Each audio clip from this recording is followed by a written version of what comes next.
They know that anything that results in less than the full ejection of Russian forces and the neutralization of Belgorod and Rostov-on-Don is one where they just face another war in a few more months. So the Ukrainians will not accept any sort of peace deal unless it's forced upon them by the countries that are supplying them with weapons. Oh, and a quick word on that.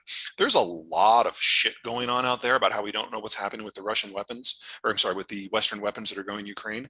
Two things. Number one, we know exactly what's happening. Call your congressman, because we have full reports of every individual Javelin and Stinger. Video footage is required to give back as part of the accountability processes. So there's really nothing missing here.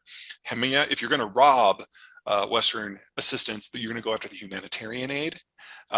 We haven't seen that happen at scale anywhere. So, don't say you're asking a question. Don't say we don't know. We do know. All the data is there, and every congressperson has access to the full information. Number two, with the exception of 2 Patriot batteries, every single piece of equipment that we have given the Ukrainians is stuff that was slated for dismantling anyway.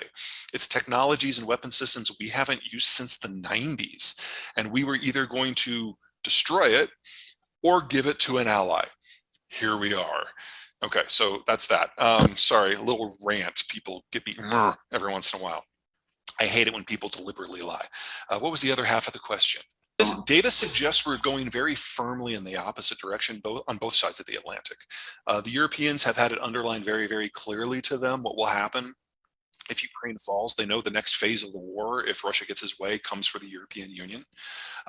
And number two, on the United States side of the equation, a lot of the naysayers have been proven to be relatively foolish, and the removal of people like Tucker Carlson from being front and center of the American political conversation has really done wonders for people to look at this from a much more nuanced light and a much more honest light. So the more recent polls suggest that support in the United States for Ukraine has risen by about 1/3 over the last 4 months, which is one of the sharpest political shifts we've seen in any question for the American citizenry in a very, very long time.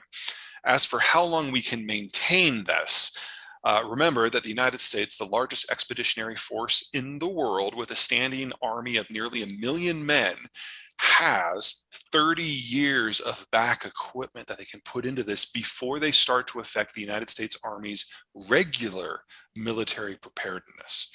The only weakness we have is with artillery shells, which we've used a standardized system for a while. And so we've tripled the output of our factories when it comes to building those munitions over the course of the year so far. We're going to need to triple that again. That is the soft spot in this. But when it comes to the rank and file equipment that you use for the war, Challenger tanks, anti-aircraft, bullets, all of that, we look pretty good on our side of the Atlantic. NATO, not so much. The Germans have already given pretty much everything that they can.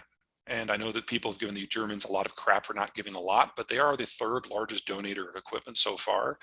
The big sticking point between the United States and the Germans is that the United States has wanted to give more faster. And the Germans are like, wait a second.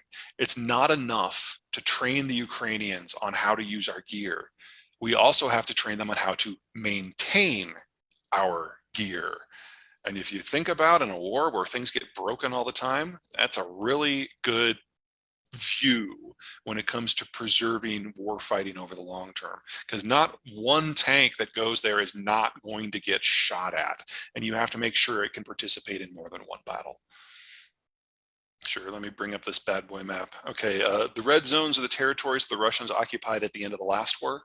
The pinks are what they roughly currently hold. In addition, territory that they've captured in this war and have held, and then the yellow is territory that they had but lost.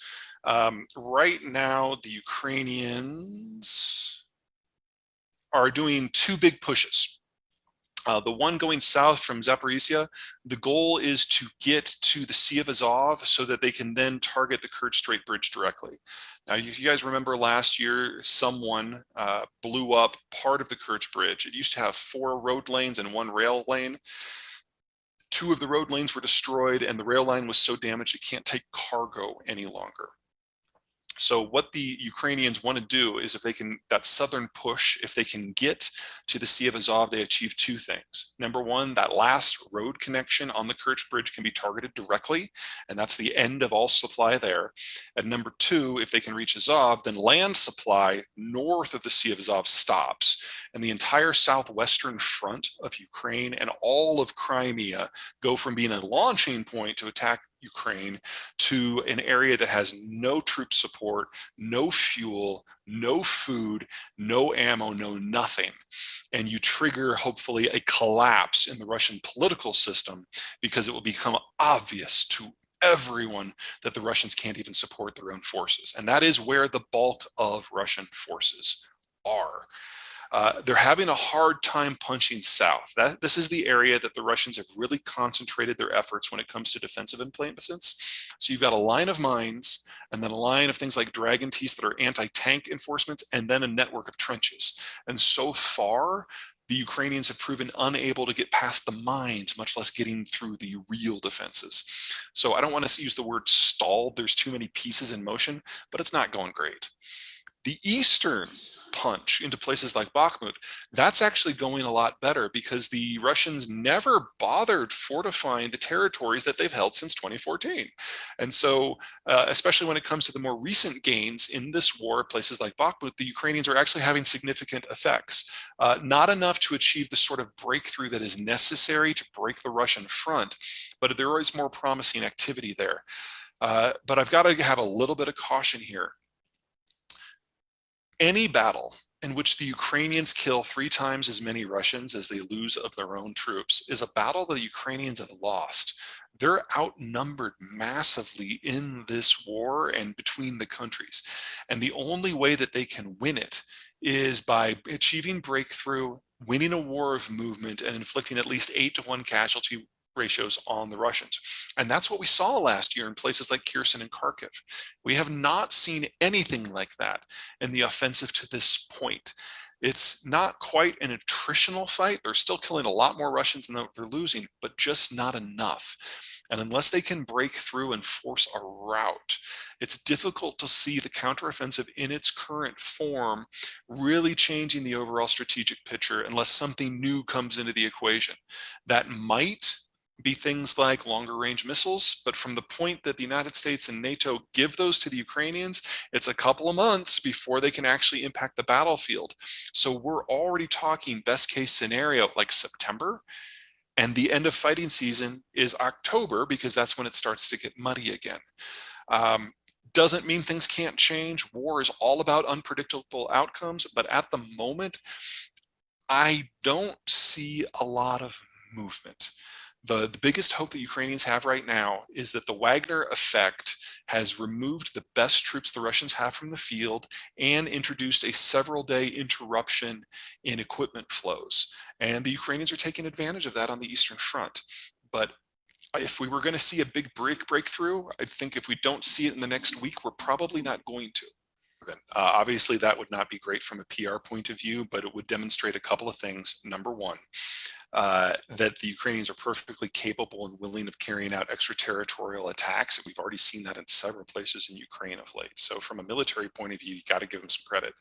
From a diplomatic point of view, the idea that the Ukrainians would have removed from contention the single largest energy artery on the planet, and one that the Germans in particular depended upon. Something that we know is that the Swedes know who did this, but they have not said so out loud. Now, I've always thought, because it's the Swedes, that the reason they did this is because if you accuse the Russians publicly with proof of doing the attack, then everyone in Europe has to admit that the Russians have deliberately destroyed European energy infrastructure, and that means you have to cut off all ties overnight. And the Swedes want to make sure Europe has enough time to disengage itself from Russia so it doesn't cause a permanent depression. But let's say the Swedes know that it was the Ukrainians. Well, the Swedes have already told all their allies what they know. It's known at the top, and we haven't had to change a policy out of Europe.